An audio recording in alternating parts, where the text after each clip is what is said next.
Adorons le Dieu Adonai.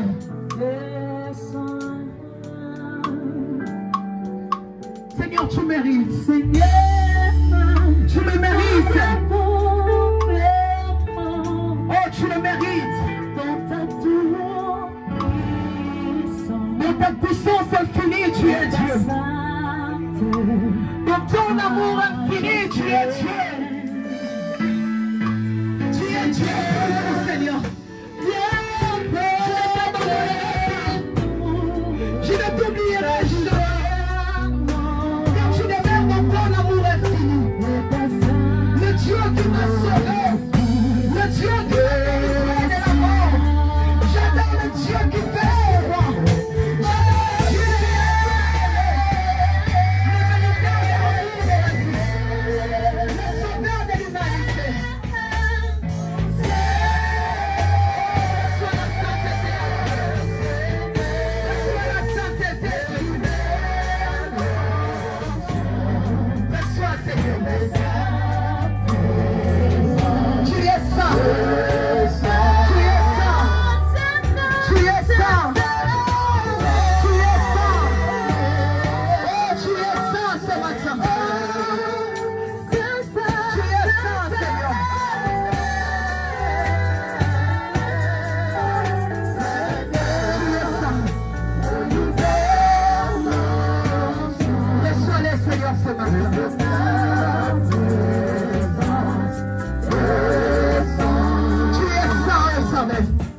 Tu as une sainteté infinie.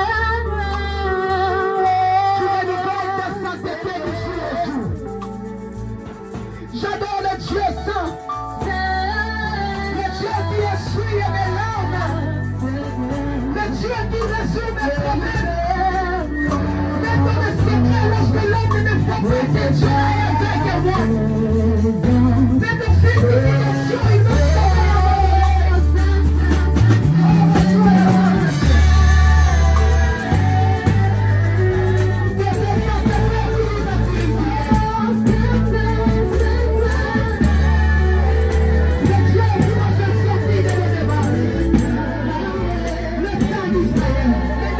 Il est revêtu de la sainteté.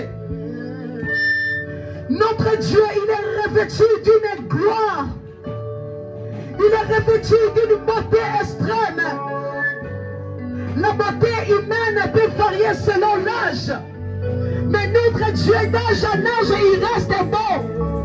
Le monde n'était pas là, il était beau. Le monde est, il est beau. Le monde passera, il restera beau. Ça va. Reçois l'adoration, Seigneur. Reçois-les, Seigneur. Tu es le même Seigneur.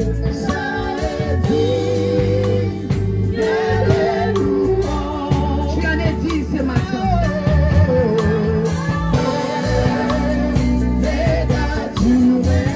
Reçois l'adoration, Seigneur.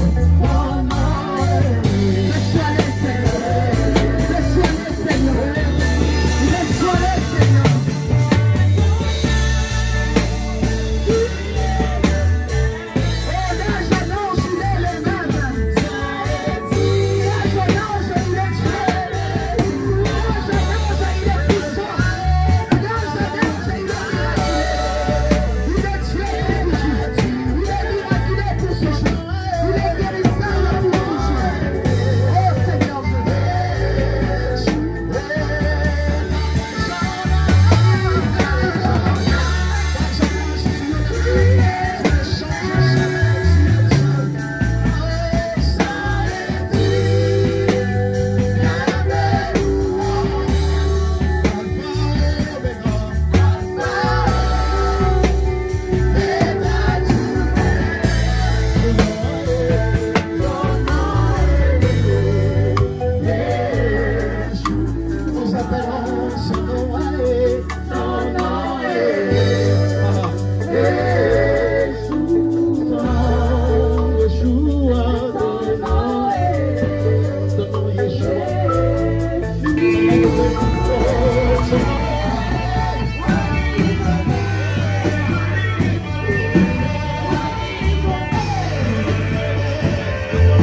gloire soit rendue à notre Dieu.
Nous nous levons respectueusement pour recevoir la parole.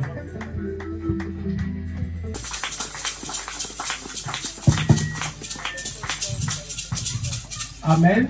Amen. La Bible dit chaque chose à son temps. Nous avons dansé, nous avons loué le Seigneur. Maintenant, nous voulons l'écouter au travers de sa parole. Ta parole est vérité. Ta parole est vie. Tu as créé le monde entier par ta parole. Et tout ce qui s'y trouve par ta parole.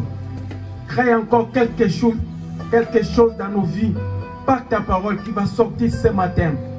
Utilise l'instrument que tu as choisi pour nous enseigner et pour nous parler de ta part, afin que nous comprenions ta vérité, ta volonté au travers de ta parole. Merci pour la paix et la joie que tu débordes dans nos cœurs dans le nom de Jésus. Amen.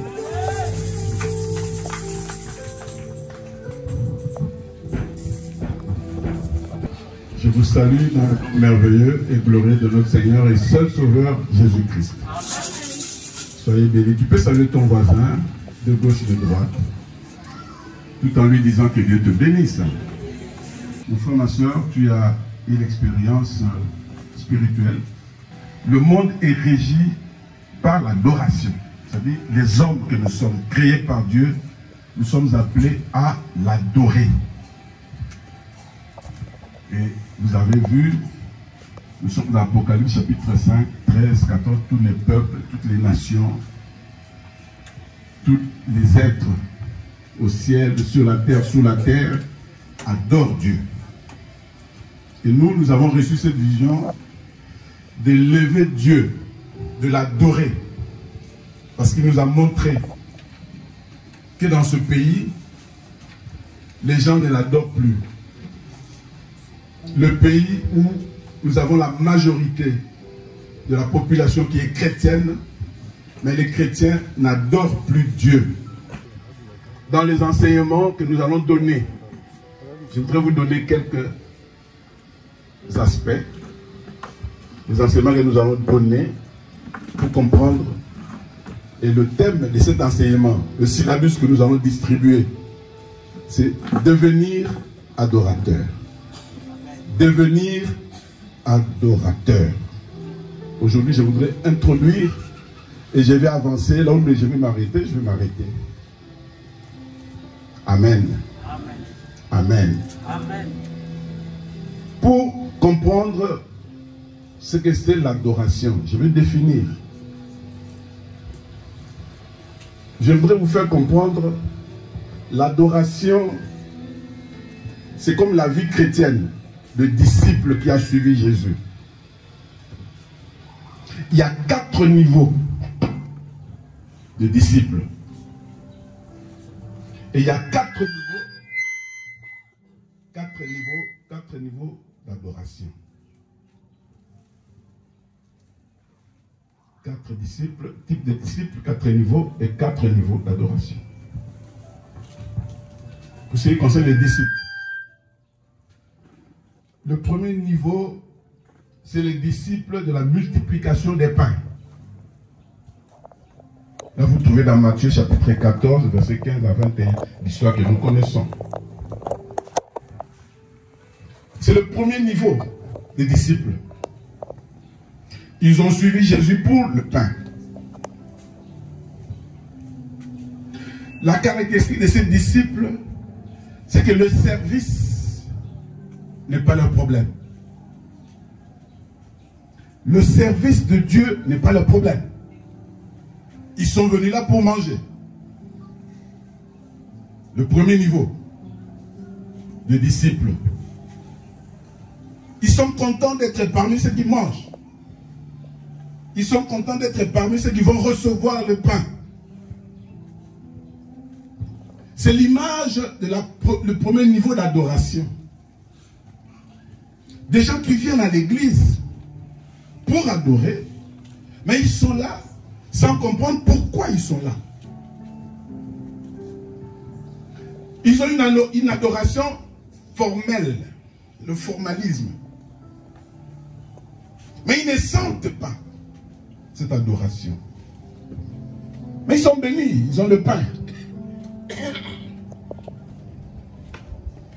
premier niveau-là, ce n'est pas le niveau auquel Dieu nous attend. Dans ce premier niveau, il n'y a rien de spirituel. On loue Dieu, on adore Dieu, mais on ne sait pas pourquoi on l'adore. Tu es ceci, alpha, oméga, tu proclames tout ce que tu sais, parce que nous avons l'intelligence de retenir des mots. Mais si tu es dans ce premier niveau, dans beaucoup d'églises, c'est ça. Quand tu dis, les gens ne m'adorent plus, c'est ce niveau-là. Ils sont bénis à l'église, ils ont du pain, mais ils ne savent pas comment ils adorent. Le deuxième niveau de disciple,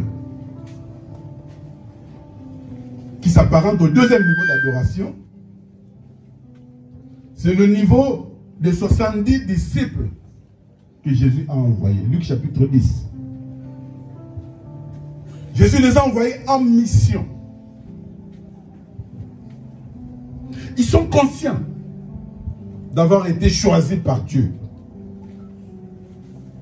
Mais ils sont plus préoccupés par leur vie. Ils ont plein de problèmes de leur vie. Jésus leur a dit, ne prenez ni bourse, ni souliers, ni quoi que ce soit, allez. C'est pour dire, ne vous préoccupez pas de ce que vous allez manger demain. Vous trouverez des maisons qui vont vous accueillir. Et là, vous mangerez. Si on vous accueille dans une maison, demeurez-y et mangez, buvez. Si on ne vous accueille pas, sortez tranquillement sans problème et secouez la poussière. Mais proclamez seulement que le royaume de Dieu est venu. C'est le deuxième niveau de disciples. De 70 envoyés en mission. Ce deuxième niveau, c'est le niveau des gens qui sont à l'église pour adorer, mais avec des problèmes de la vie quotidienne dans leur tête. Tu peux le voir en train de pleurer. Tu penses qu'il pleure par amour pour Dieu. Il pleure à cause des problèmes de la vie.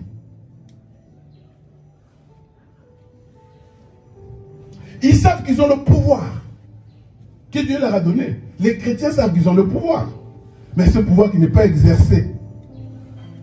Quand ils sont revenus, ils ont dit à Jésus, oh, mais même les démons nous sont soumis. Mais ils ne savaient pas qu'ils avaient ce pouvoir. C'est l'adoration de ce deuxième niveau, des gens qui sont à l'église, mais qui ne savent pas que les paroles qui sortiront de leur bouche ont un pouvoir. Même les démons nous sont soumis.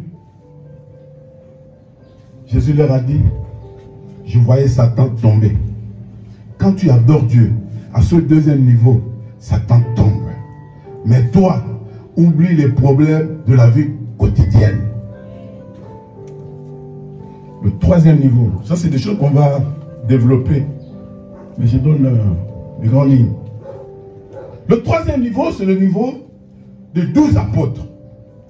12 disciples.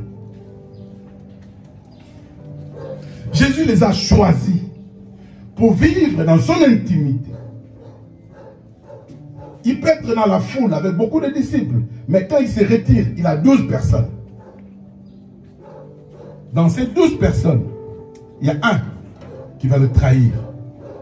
Il est là-dedans. Il y a un qui va protester. Il est là-dedans. Ce niveau est le troisième niveau d'adoration, ou le troisième niveau des disciples. C'est le niveau où les gens savent qu'ils sont serviteurs. Ils sont avec Jésus. Ils sont dans l'intimité avec Jésus. Mais quand ils adorent, il y a un aspect.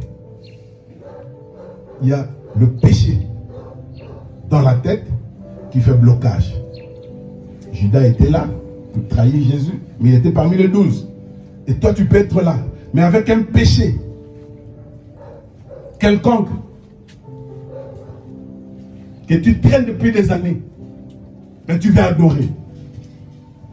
Ce troisième niveau-là, il faut l'éviter. Parce que Dieu n'aime pas qu'on reste à ce niveau-là. Et le troisième niveau, j'ai pris comme passage Jean chapitre 13, verset 5. Comme Jésus sait qu'ils ont des problèmes, ils ont des péchés, ils vont rester pour conduire l'œuvre parce que lui va partir. Il commence à leur laver les mains, les pieds. Il les lave les pieds pour les purifier. La mission est grande. Ils ont les pieds sales. Ils ont la vie sale. Jésus veut les laver. Et Pierre proteste.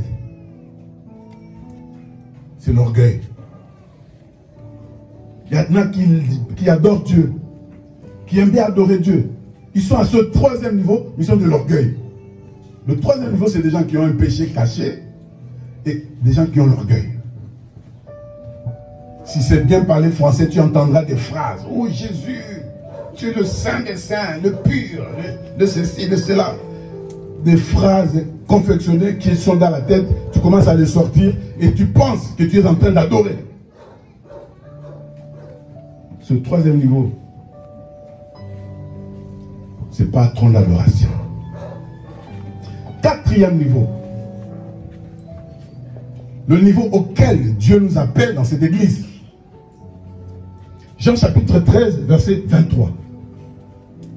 Parmi les 12, parmi ces disciples qui étaient choisis pour vivre l'intimité avec Dieu, il y a un qui a compris. Il s'appelle Jean. Jean chapitre 13, verset 23. Il avait l'habitude de mettre sa tête sur la poitrine de Jésus. Au niveau du cœur. Ils sont tous assis. Mais lui, il choisissait un endroit pour s'asseoir à côté de Jésus, pour mettre sa tête sur la poitrine de Jésus. C'est ça, ton adoration. Ce niveau d'adoration, c'est le niveau qui touche le cœur de Dieu. Et la Bible dit, dans cet endroit-là, c'est écrit, le disciple que Jésus aimait beaucoup. C'est ça l'adoration qui est requise pour nous.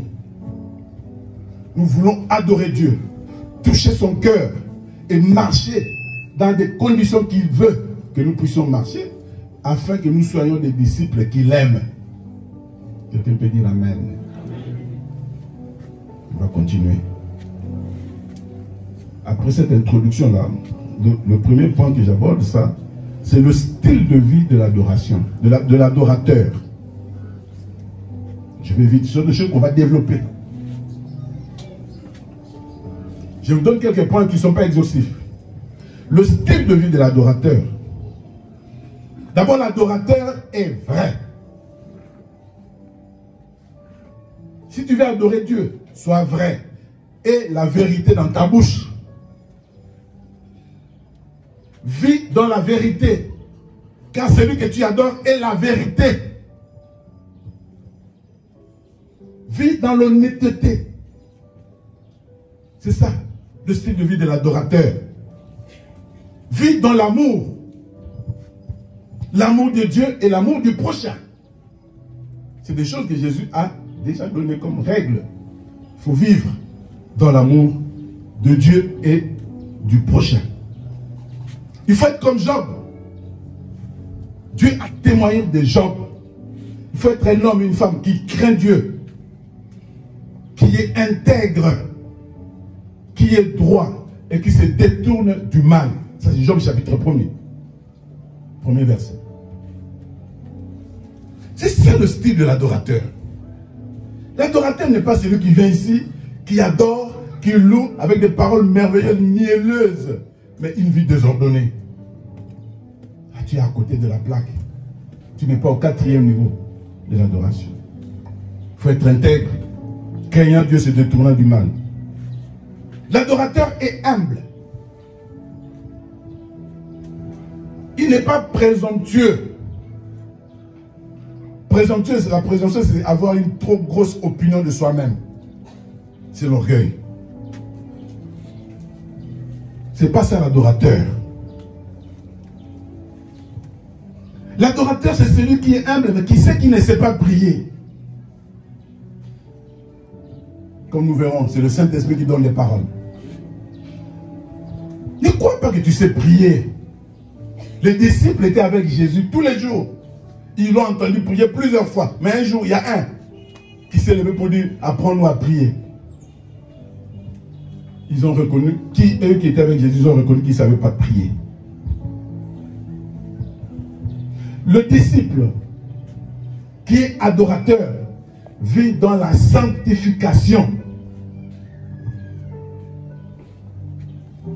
Une vie de sainteté. Le Dieu que tu adores est saint. Nous allons continuer à commenter. Un autre point. Troisième point. Qu'est-ce que signifie l'adoration? Définition. Adorer, ce verbe-là, signifie rendre hommage à Dieu. Rendre hommage à Dieu. Ce mot-là, en hébreu, signifie shaka. Shaka. Et en grec, ça signifie proskuneo. Proskuneo, comme tu l'entends avec K. Proskuneo. Et ce verbe-là évoque l'idée de s'incliner, de se prosterner, de se jeter face contre terre devant Dieu ou devant une divinité quelconque. Parce qu'il y en a qui adorent les statues. Donc ça évoque le geste de s'incliner, de se prosterner, de se jeter face contre terre devant une divinité, devant Dieu ou une divinité, ou devant un autel. Aujourd'hui, l'état moderne, souvent on ne se jette pas à terre, mais on s'agenouille. L'adoration est notre raison d'être. Nous avons été créés pour adorer Dieu. C'est notre raison d'être. Nous ne sommes pas venus sur cette terre pour nous marier. Nous ne sommes pas venus sur cette terre pour avoir du travail. Nous ne sommes pas venus sur cette terre pour faire beaucoup de choses que nous avons inventées dans la vie moderne ici. Nous avons été créés pour adorer Dieu. Au ciel, ils adorent. C'est ça leur travail numéro 1. Je ne sais pas s'ils ont d'autres travaux, d'autres activités, oui, lorsque Dieu les envoie. Mais du matin au soir, du 1er au 30, du 1er janvier au 31 décembre, et il a fait ça pour nous. Il nous a créés pour l'adorer. C'est notre raison d'être. Cela veut dire quoi? Que l'adoration englobe toute une vie.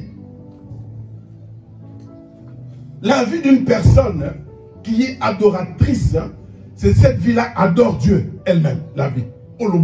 Ça adore Dieu. Parce que c'est une histoire de cœur. L'adoration, ça englobe une vie, ce n'est pas une histoire ponctuelle. C'est-à-dire, nous venons ici, toquer adoration, oui, adoration, et après, où ça en est? Notre vie, c'est une vie d'adoration. Lorsqu'on nous appelle adorateur, notre vie, c'est une vie d'adorateur. Notre vie doit adorer Dieu. L'adoration est une priorité pour tout chrétien. Mais elle ne doit pas se faire n'importe comment. L'adoration ne doit pas se faire n'importe comment. Pourquoi? Parce que c'est un culte. C'est un culte. L'adoration, c'est un culte. Mais il y a un problème ici. Lorsque nous parlons de culte, les gens voient l'assemblée. Là où nous sommes assemblés. Pour prier, ça c'est le culte. Nous sommes venus au culte. Là, les gens ne voient que ça. Mais ils oublient que le culte, c'est un mot qui signifie autre chose. C'est ce qu'on donne à Dieu. C'est ça l'adoration. Dans le sens strict de l'adoration, le culte signifie ce que le chrétien apporte à Dieu, ce qui lui convient. Tu apportes à Dieu ce qui lui revient, ce qui lui convient. Ce qui convient à sa personne. C'est l'adoration. Nous apportons. Et premièrement, on apporte quoi? On s'apporte soi-même. Romains 12, versets 1 et 2. On se donne soi-même. On apporte sa personne. Avant d'apporter les paroles. Nous apportons à Dieu ce qui lui revient. ce qui convient à sa personne. L'adoration. Pourquoi? Pour ce qu'il est. L'adoration, c'est montrer ce que Dieu est, sa nature. Nous proclamons cela. Nous apportons la louange pour ce qu'il a fait. C'est ça la louange. Pour ses hauts faits, ce qu'il a fait. Et les actions de grâce. Nous apportons les actions de grâce. Ça concerne les remerciements pour ce que Dieu a donné. Il y a des gens qui viennent ici qui pensent qu'ils viennent donner à Dieu. Non. Nous venons remercier Dieu pour ce qu'il nous a donné. C'est ça l'adoration. Nous apportons l'adoration, le culte, dans ce culte-là. Nous apportons l'adoration, nous apportons la louange, nous apportons les actions de grâce. Et nous apportons les paroles d'hommage à ce Dieu-là. Donc mon frère, ma soeur, l'adoration c'est un culte, comme je l'ai dit, mais c'est un acte très spirituel. Ce n'est pas un acte formel. Non. C'est spirituel. Parce que c'est quelque chose qui concerne Dieu. Dieu est esprit.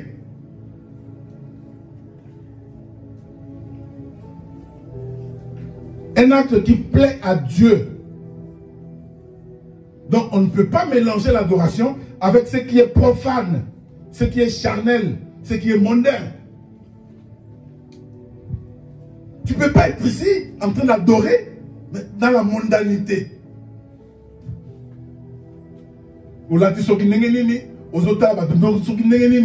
ce n'est pas ça adorer Dieu. C'est un acte spirituel. On est dans le spirituel. On n'est pas dans la mondanité. On n'est pas dans le physique. Non. C'est chacun. Ça concerne chacun. Et nous le faisons pourquoi? Parce que seul Dieu a droit à notre adoration. Seul Dieu a droit à l'adoration. Matthieu chapitre 4, même Luc chapitre 4, verset 10. Lorsque le diable a voulu qu'on l'adore, Jésus a dit quoi? Tu adoreras le Seigneur seul. Il n'y a que Dieu qui mérite l'adoration. Dans la Bible, la première personne qui a prononcé le mot adoration, c'est Abraham. Genèse chapitre 22, verset 5.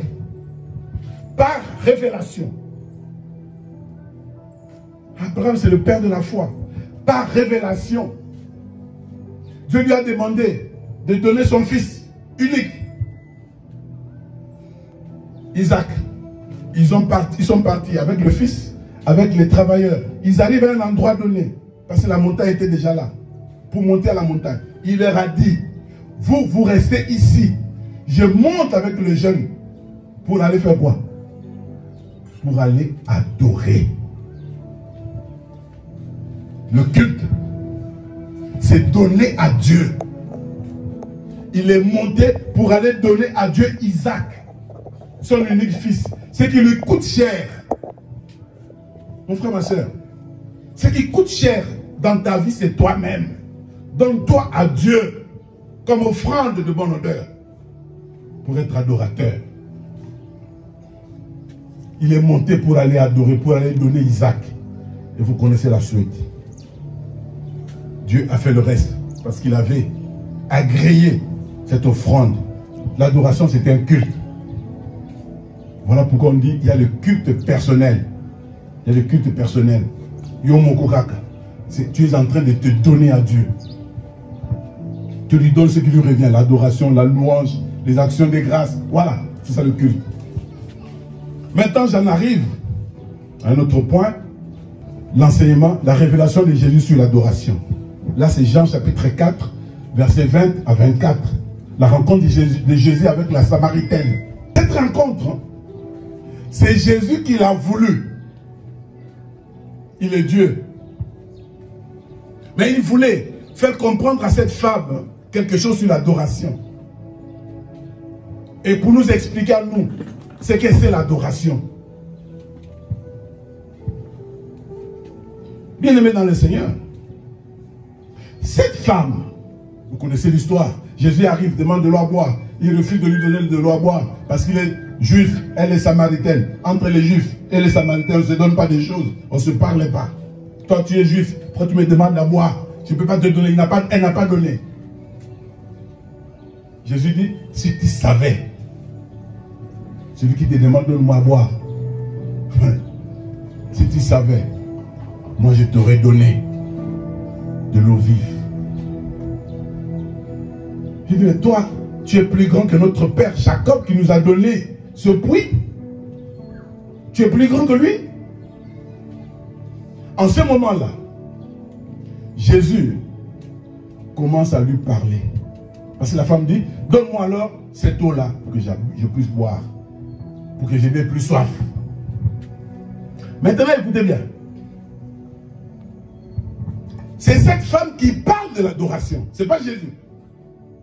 Mais dans sa divinité, parce qu'il est Dieu, il savait qu'il devait arranger cette histoire avec cette femme. Cette femme se croit adoratrice. Quand son peuple se croit adorateur, elle se croit adoratrice. Verset 20, c'est elle qui parle. Jésus n'a pas parlé de l'adoration, c'est elle. Au verset 20. Nos pères ont adoré sur cette montagne. Et vous dites, vous, que le lieu où il faut adorer est à Jérusalem. Avant cela, Jésus a arrangé la vie de cette femme. Elle leur a fait comprendre que tel que tu es là, tu as eu plusieurs hommes. Celui qui est avec toi n'est pas ton mari. Ainsi de suite. Ah, mais je vois que tu es prophète. Quand elle a compris que Jésus est prophète, et elle veut se rendre importante au niveau de l'adoration, elle se dit maintenant, nos pères ont adoré sur ce lieu. Mais vous dites qu'il faut adorer à Jérusalem. Bien-aimé dans le Seigneur. Jésus a dévoilé sa vie pour dire, comme pour montrer que l'adoration dont tu parles là, mais ta vie elle-même n'est pas une vie d'adoration. Tu as quel genre de vie pour te dire je suis adorateur? Nous adorons sur cette montagne. Tu as quel genre de vie? Et elle dit, vous dites, nous disons, nous adorons ici. Vous dites, vous adorez là-bas. Elle était terre à terre. Et lorsque vous lisez calmement cet endroit, vous allez voir qu'elle ne parle pas de Dieu.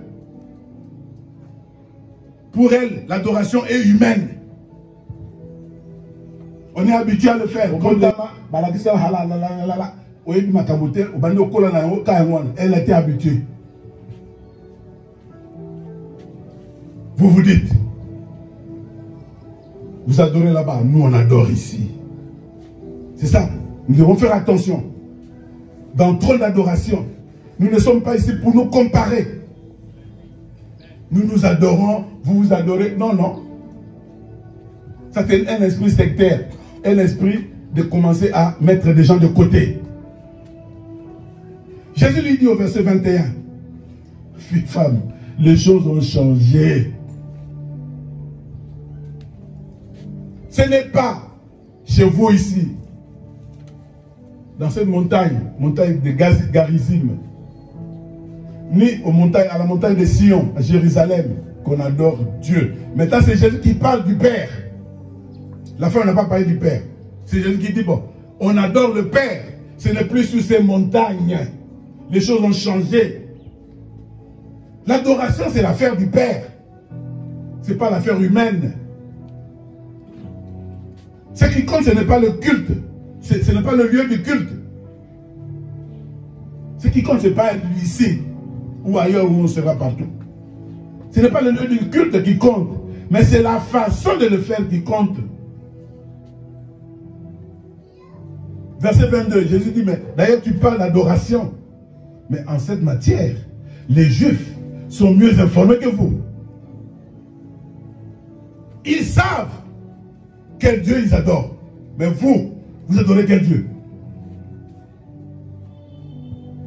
Tu adores qui lorsque tu adores? Tu peux dire dans ta bouche, oui, le Dieu d'Abraham, est-ce que tu le sens là? Tu le sens. Les Juifs savent le Dieu qu'ils adorent. Mais vous, Samaritains, vous adorez quel Dieu? Vous adorez ce que vous ne connaissez pas. C'est Jésus qui dit. Ne faisons pas l'erreur d'adorer ce que nous ne connaissons pas. Tu risques d'adorer les ancêtres sans le savoir. Parce que chez vous, là, on dit, c'était l'ancêtre qui donne à manger. Donc, tu es Jéhovah Jireh, dans peut-être dans les ancêtres, on appelle ça Rabbi Arolia. Il y a des ancêtres, oh, papa, tu es la Rabisso. Ils nous protègent. Jéhovah Shama, aux Anabisso, mais la Moutou Nayo, ou là-bas, tu es la Rabido. Nous devons faire attention. Tu parles de l'adoration, mais tu ne connais pas ce que tu adores. Attention, Église. Nous devons savoir le Dieu que nous adorons. Lorsque nous lui donnons des noms, il faut que nos cœurs sentent que c'est réellement cela. Et maintenant, Jésus arrive au point fondamental de l'adoration.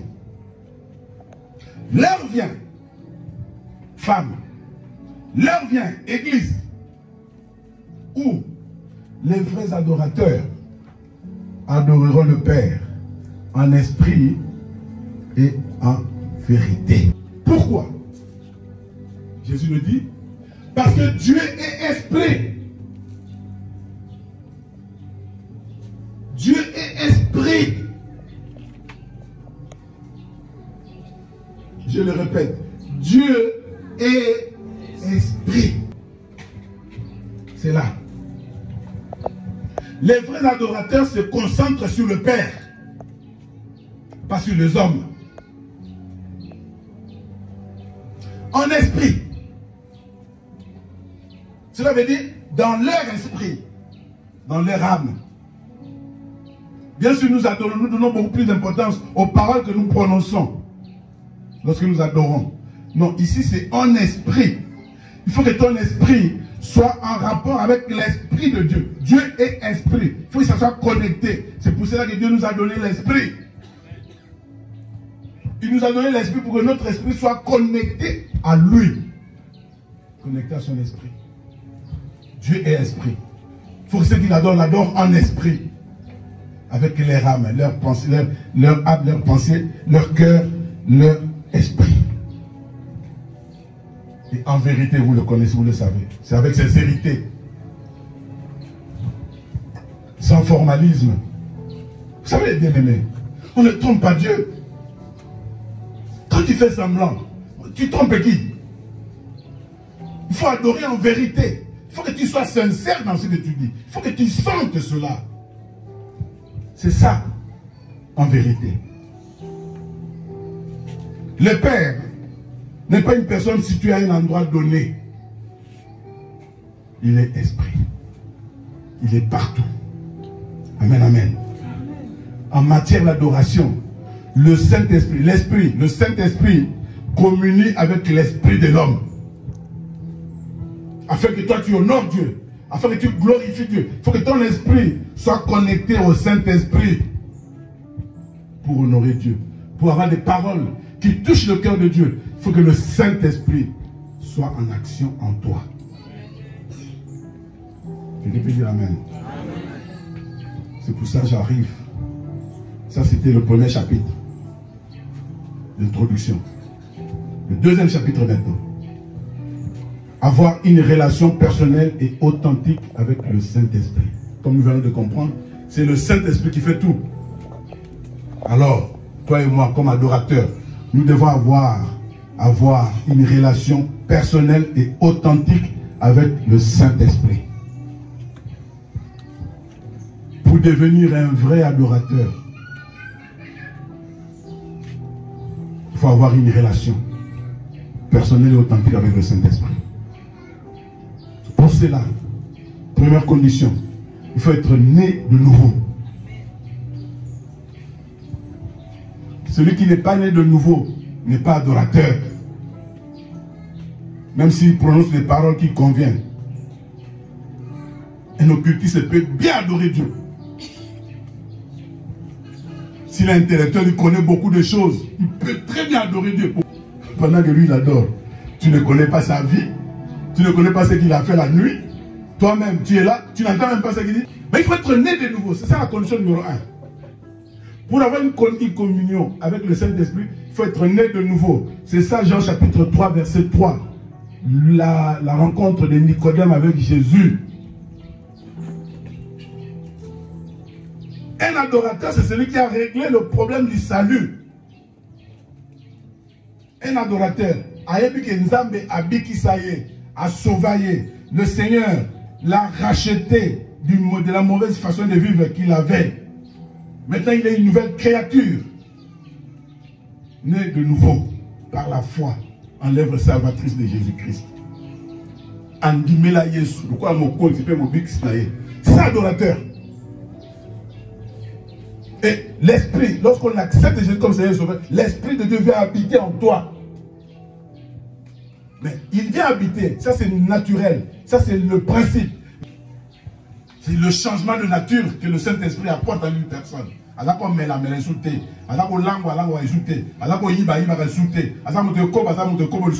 Si ces choses ne sont pas changées, tu n'as pas la relation avec le Saint-Esprit. Quelqu'un peut dire Amen. Si tu vois quelqu'un change, tu dis, on dit, ça. Mais si toi tu as changé, ça ne change jamais. Depuis Naïba, le ton a toujours. Est-ce que le Saint-Esprit est là? Depuis Naïba, je parle, hein, c'est une façon de parler.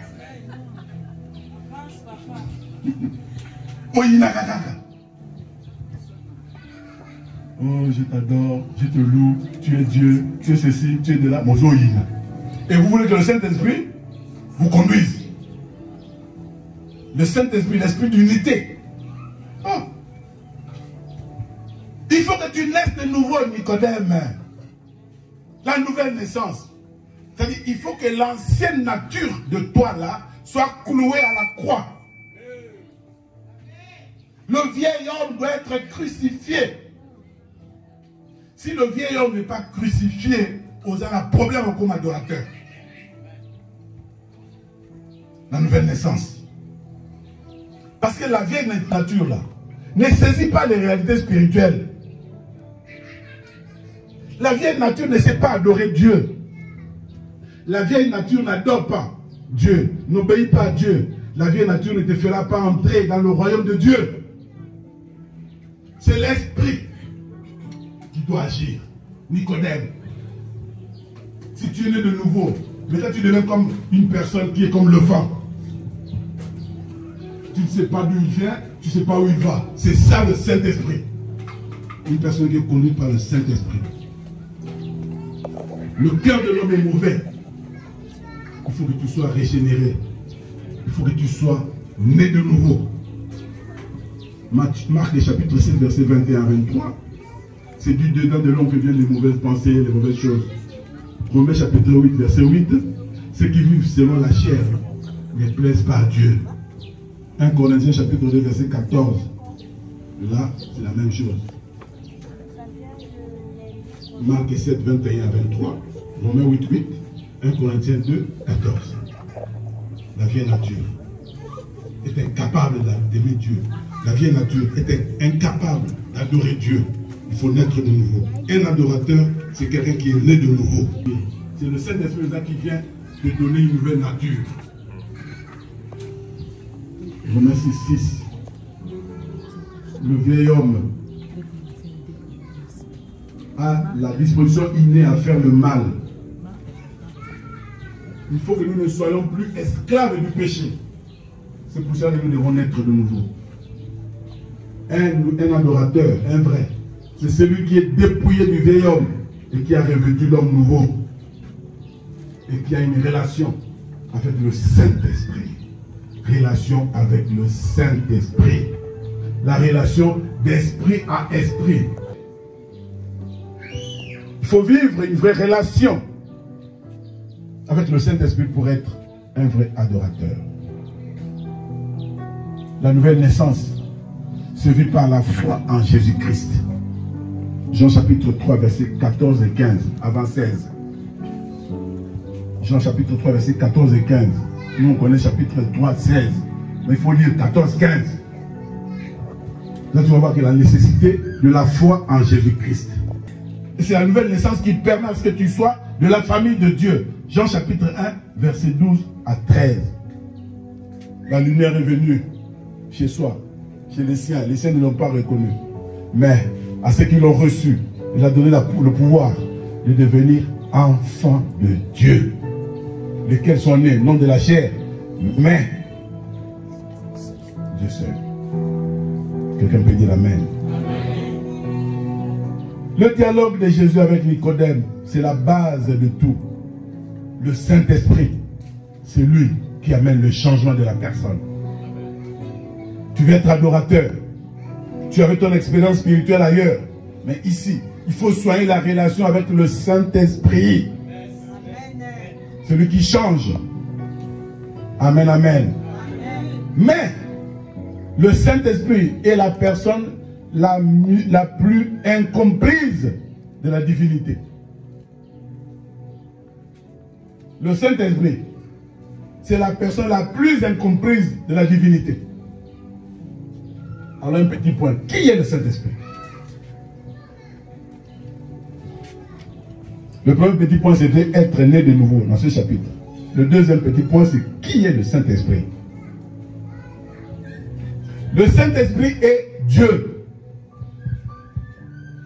Je le répète. Le Saint-Esprit est Dieu. Ce n'est pas une puissance. Ce n'est pas la colombe qu'on a vue sur la tête de Jésus. Il était venu comme.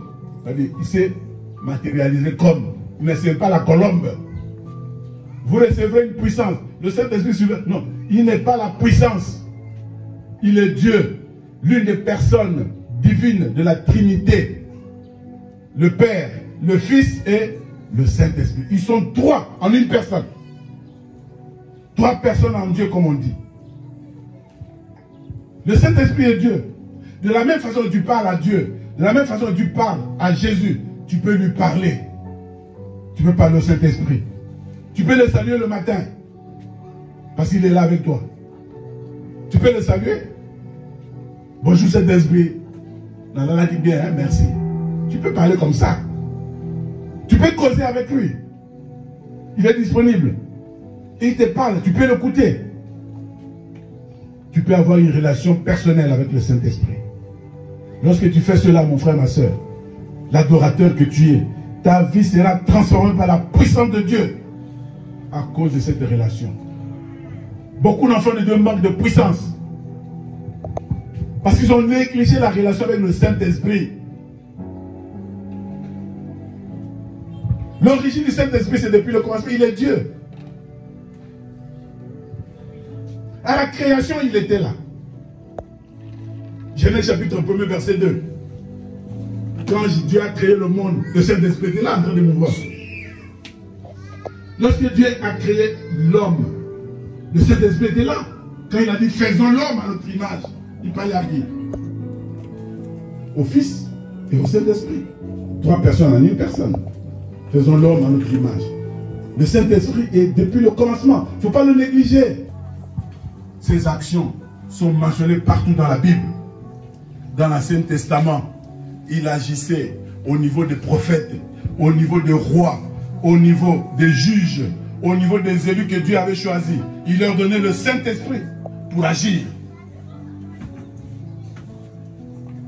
D'ailleurs, la Bible que nous avons, c'est sous la conduite du Saint-Esprit qu'elle a été écrite.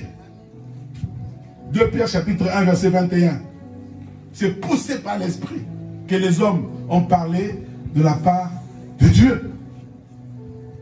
Moi, je ne peux pas me mettre ici parler de la part de Dieu comme ça.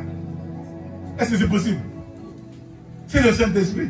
C'est poussé par l'Esprit que les hommes ont parlé de la part de Dieu. Jésus est sur le point de terminer sa mission terrestre. Ça, c'est Jean chapitre 16. Versets 7 à 11. Jean chapitre 16.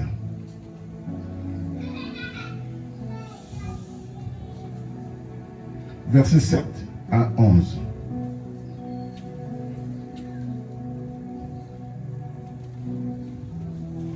Jésus est sur le point de terminer sa mission terrestre. Suivez ça bien. Il a fait un grand travail. Le salut de l'homme. Maintenant, il doit rentrer vers le Père. Aujourd'hui, il est assis à la droite du Père, intercédant pour nous. Jésus est au ciel. Mais avant de partir, Jésus, qu'est-ce qu'il a dit? Cependant, je vous dis la vérité. Il vous est avantageux que je m'en aille. Car si je ne m'en vais pas, le consolateur ne viendra pas vers vous. Mais si je m'en vais, je vous l'enverrai. Il vous est avantageux, je vous dis la vérité, il vous est avantageux que je m'en aille. C'est-à-dire, c'est à votre avantage, c'est pour votre bien. Il faut que je m'en aille pour que celui qui arrive pour me remplacer fasse son travail. Si je ne m'en vais pas, il ne viendra pas. Et celui que Jésus présente, il le présente comme lui-même. Le Saint-Esprit est Dieu. Ne le minimisez pas. Il dit, je vous enverrai le consolateur.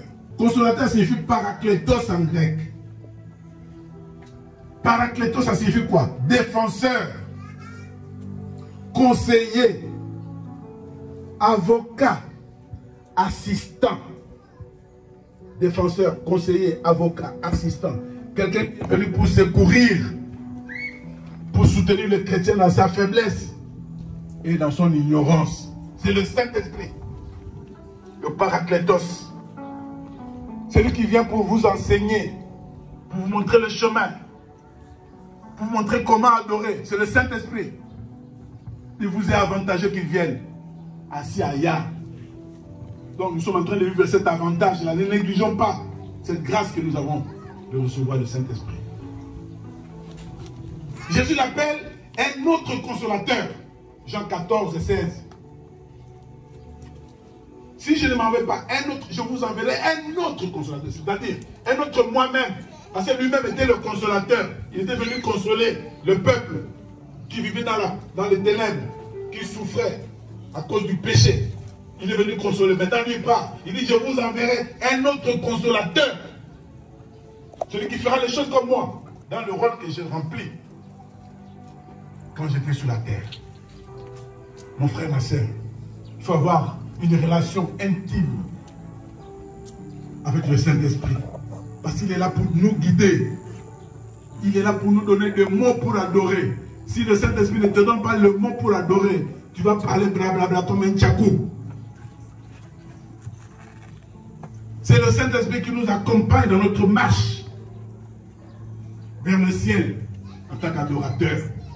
Et le Seigneur donne la mission, première mission. Jean 16, 8. C'est que j'ai lu, j'ai lu le verset 8 dit, il viendra vous convaincre de péché. C'est lui qui nous convainc de péché. C'est le Saint-Esprit. Et il nous convainc pas seulement du péché, mais de la justice de Dieu qui existe. Et il nous convainc aussi du jugement de Dieu qui existe. Les adorateurs doivent savoir ces choses. Le Saint-Esprit nous convainc de péché, de justice et de jugement. Deuxième mission. Le Saint-Esprit nous conduit dans toute la vérité. Pas une partie de la vérité. Dans toute la vérité. Jésus est la vérité. Le Saint-Esprit vient nous conduire dans toute la vérité. Et il vient nous annoncer des choses à venir. Jésus a dit, ce jour-là, il dit, j'ai beaucoup de choses à vous dire. Mais le Saint-Esprit viendra vous dire des choses qui restent. Il viendra vous annoncer des choses à venir. Jean 16, 13. L'autre mission, il viendra glorifier le Seigneur Jésus. Il viendra le glorifier. Il prendra ce qui est à moi et il vous l'annoncera. Il ne dira pas de lui-même ce qu'il aura inventé. Non, ce qu'il aura entendu auprès du Père. Parce qu'il est Dieu. Une autre mission. Il rendra témoignage de moi. Afin que vous aussi, vous rendiez témoignage de moi. Pour que tu témoignes Jésus dans le monde. Pour que les gens sachent que tu es chrétien. chrétien, adorateur, il faut que le Saint-Esprit soit en toi. Jean chapitre 15, verset 26. Enfin, une autre mission. Il vous enseignera toutes choses. Le Saint-Esprit vous enseignera toutes choses. Et il vous rappellera tout ce que je vous ai dit. Il vous rappellera mes paroles. C'est le Saint-Esprit qui nous rappelle les paroles de Jésus. C'est le Saint-Esprit qui nous parle de la part de Jésus. Jean chapitre 14, verset 26. Cela veut dire quoi? Que le Saint-Esprit est notre ami fidèle de tous les jours. Dis à ton voisin, le Saint-Esprit est mon ami fidèle de tous les jours. Jean 14, verset 16 à 17. Jean 14, 16 à 17. Jésus a dit, lorsqu'il va venir là, il va habiter avec vous éternellement. Le Saint-Esprit vient habiter en nous éternellement. C'est-à-dire, toi tu vas mourir, mais lui il continue avec d'autres personnes. Il vient habiter avec vous éternellement. Il vient habiter en nous et sur nous pour faire ce grand travail de changement de vie. C'est le Saint-Esprit. Ne négligeons pas les choses. C'est le Saint-Esprit qui accomplit les grandes choses dans notre vie. Amen, amen. Et enfin, comme il habite avec nous éternellement, nous devons nous poser la question, il habite où? Mais nous sommes le temple du Saint-Esprit. Il habite en nous. Nous sommes venus à Nazakat Nayo. Azakat Nayo, Azan ma coloté, Azan l'estomac, Azan l'esprit, na organe Nayo. Il est dans ton esprit. Dans ton âme, qu'on appelle cœur. On symbolise ça par le cœur. Le cœur dont on parle. La Bible ici, ce n'est pas le cœur ici. C'est l'âme qui symbolise, qui rassemble tout. Les sentiments, les pensées, de ceci, de cela. Le Saint-Esprit habite là. Mais c'est l'esprit. Tu veux lui trouver la place où? Physiquement. Mais il habite en toi, en esprit. Il est là. Amen, amen. Nous sommes le temple du Saint-Esprit. 1 Corinthiens 13, 16. Ne savez-vous pas que vous êtes le temple de Dieu et que le Saint-Esprit de Dieu habite en vous? Vous ne le savez pas? Quand tu es dans le péché, tu ne sais pas? Quand tu veux être adorateur et que tu ne suis pas le Saint-Esprit, tu ne sais pas? Tu veux être adorateur, mais il est là. C'est lui qui va t'enseigner tout. Comment adorer Dieu? Les paroles viendront de lui, pas de toi. Parce que l'homme naturel ne connaît pas les choses de Dieu si l'Esprit de Dieu n'intervient pas. 1 Corinthiens 6, 19. Ne savez-vous pas que votre corps est le temple du Saint-Esprit qui est en vous, que vous avez reçu de Dieu et que vous ne vous appartenez plus à vous-même? C'est les paroles que vous connaissez. Je passe. Éphésiens chapitre 2, verset 22. Éphésiens 2, 22. En lui, vous êtes édifiés pour être une habitation de Dieu en esprit. Le Saint-Esprit est venu nous édifier en faisant de nous sa maison, son habitation, sa demeure en esprit. Ayez une relation personnelle et authentique, intime avec le Saint-Esprit. C'est lui qui vous rendra capable de comprendre la parole de Dieu. C'est lui qui vous rendra capable de comprendre votre position privilégiée d'enfant de Dieu. C'est le Saint-Esprit. Tu n'es pas n'importe qui. Le Saint-Esprit te montrera que toi tu es différent de ce que tu vas passer dans la rue là. Toi tu es enfant de Dieu. Tu n'es plus de ce monde. Tu es étranger. Maintenant, le Saint-Esprit te montrera que ta demeure est au ciel. Amen, amen. Ta position privilégiée d'enfant de Dieu. Soyons cette relation. Nous adorons Dieu. Parce que le Saint-Esprit nous montre que nous sommes les étrangers sur la terre. Et nous devons nous accrocher à celui qui nous a menés ici pour un but, pour l'adorer. L'action du Saint-Esprit n'est pas seulement au niveau individuel, mais aussi au niveau de toute l'Église. Au niveau individuel, il chante le cœur de l'adorateur. Ça, quand vous êtes avec le Saint-Esprit, vous verrez que l'adoration est en train de monter. Les choses changent petit à petit. On commence à voir des choses qui augmentent le niveau. C'est ça le Saint-Esprit. Il vous amène petit à petit vers l'excellence. Au niveau individuel, même au niveau de l'Église. Au niveau de l'Église, le Saint-Esprit donne des dons. 1 Corinthiens 12. C'est le Saint-Esprit qui donne des dons à l'Église. Tu peux vouloir, dans la Bolivie, vous avez un protocole, mais c'est le Saint-Esprit qui donne des dons. Si vous avez un don en athée, ok, pam. Vous savez, la pam. Quelqu'un peut dire Amen. Et il donne des dons pour l'édification commune. Éphésiens 4, 11, 12. Il y en a qui sont des apôtres, il y en a qui sont des prophètes, des évangélistes, des pasteurs, des docteurs, tout ça là. C'est le Saint-Esprit qui donne des dons. Il y en a qui savent parler en langue. Moi, votre père, je n'ai pas le don de parler en langue. Je les ai parlé en langue, maman sait. Mais je n'ai pas ce don-là, je ne force pas.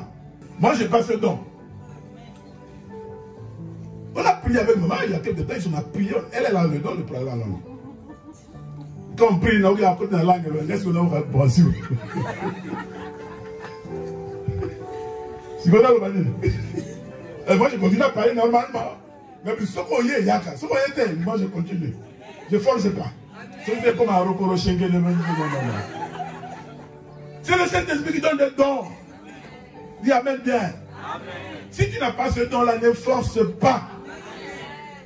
Amen, amen. Et puis, quand il y a la zou, c'est soit dans la don wana. Les gens on appelle ça don. Pour l'édification commune, pour l'utilité commune. Le Saint-Esprit est venu nous soutenir dans tout. Il est Paraclétos. Demeurons dans sa communion pour être des vrais adorateurs. Je termine avec 2 Corinthiens chapitre 13, verset 13. Je termine pour aujourd'hui. Mais on va continuer. Il y a beaucoup de choses. Je vais donner ça en 3 dimanches ou 4 dimanches. Amen. 2 Corinthiens chapitre 13, verset 13. Écoutez. Paul est en train de saluer le Corinthien. Salutation finale. Il dit quoi? Que la grâce du Seigneur Jésus-Christ, l'amour de Dieu le Père et la communion du Saint-Esprit soient avec vous tous. 3 personnes en une personne. La grâce de Jésus-Christ, l'amour de Dieu le Père, la communion du Saint-Esprit soient avec vous tous. Tout est là-dedans. C'est le travail de Dieu. Maintenant, écoutez bien. Dans ces salutations, qui parlent de Dieu, dans ces 3 personnes, la grâce de Jésus-Christ, du Seigneur Jésus-Christ. Nous savons que Jésus-Christ nous a sauvés. Nous le savons. Nous sommes bénéficiaires de sa grâce. Nous le savons. Nous qui étions perdus, voués à la perdition, voués à la mort. Nous connaissons son histoire. Jésus est venu se sacrifier sur la croix pour nous sauver. Nous savons tout cela par son sacrifice sur la croix. C'est facile, bien aimé dans le Seigneur, de nous représenter Jésus dans notre tête. Pour ce qu'il est, pour tout ce qu'il a fait pour nous. Nous sommes bénéficiaires de sa grâce. Tout le monde peut représenter ça facilement. Quand tu pries, tu sais, j'ai la grâce de Jésus. Parce qu'il a quitté le ciel. Il est venu mourir pour moi. Il a fait tout pour moi. Ainsi de suite. Je peux l'adorer avec des paroles comme ça. Tu es mort pour moi. Tu es ceci, comme une brebis qu'on amène à la boucherie. Tu n'as pas parlé. Ainsi de suite. Tu as toutes tes paroles là parce que tu connais. Tu as une expérience avec ça. Tu peux te représenter Jésus facilement. Dans ta tête. La grâce de Jésus. Nous l'aimons pour ce qu'il est, pour ce qu'il a fait pour nous. Nous l'adorons parce qu'il est Dieu. Il a fait beaucoup de choses pour nous. L'amour de Dieu le Père. Ah, nous savons que Dieu est amour. Qui ne sait pas ici que Dieu est amour? Si Dieu n'était pas là, il y aurait un vivant. Tous, nous savons que Dieu est amour. Mais dans ta tête, tu sais que Dieu est amour. Tu le représentes comme un père d'amour. Le Père qui a envoyé son Fils par amour pour qu'il vienne mourir pour nous. Il a donné son Fils unique comme Abraham avait donné. Parce que c'était la préfiguration. comme Abraham avait donné Isaac. Nous savons cela. Nous savons aussi que Dieu a un plan merveilleux pour nous, un plan de bonheur et non de malheur. Nous savons. Il nous donne tout, chaque jour.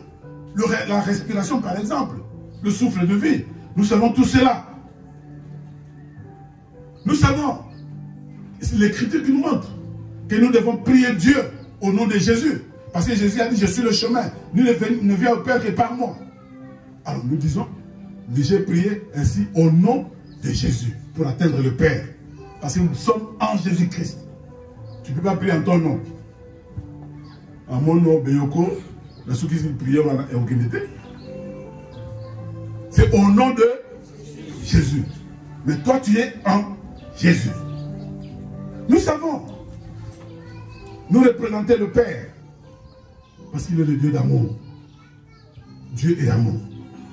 Maintenant, écoutez bien. La communion du Saint-Esprit. Ici, les Romains vont s'empoigner. Tu représentes le Saint-Esprit comment? Tu représentes le Saint-Esprit comment? Dans ta tête. Il faut que tu saches que le Saint-Esprit est Dieu. Le mot communion, koinonia en grec, signifie aussi communication. Communication. Communion du Saint-Esprit signifie la communication avec le Saint-Esprit. Est-ce que tu communiques avec le Saint-Esprit? Il faut avoir une relation personnelle avec le Saint-Esprit. Il faut communiquer avec le Saint-Esprit. Être en communion avec lui. Il faut communiquer avec lui. Parce que c'est ton partenaire. Nous sommes en partenariat. C'est ce que ça veut dire. Koinon, il avait dit aussi partenariat. Association. La communion du Saint-Esprit. L'association du Saint-Esprit. La communication du Saint-Esprit. Le partenariat avec le Saint-Esprit. L'association avec le Saint-Esprit. Est-ce que nous soyons ces relations-là? Lorsque tu sauras que le Saint-Esprit est Dieu et qu'il a besoin de communiquer avec toi, tu seras disponible de communiquer avec lui. C'est ça l'association, l'adorateur. C'est celui qui sait adorer Dieu, il sait communiquer. C'est que le Saint-Esprit lui donne pour adorer le Père.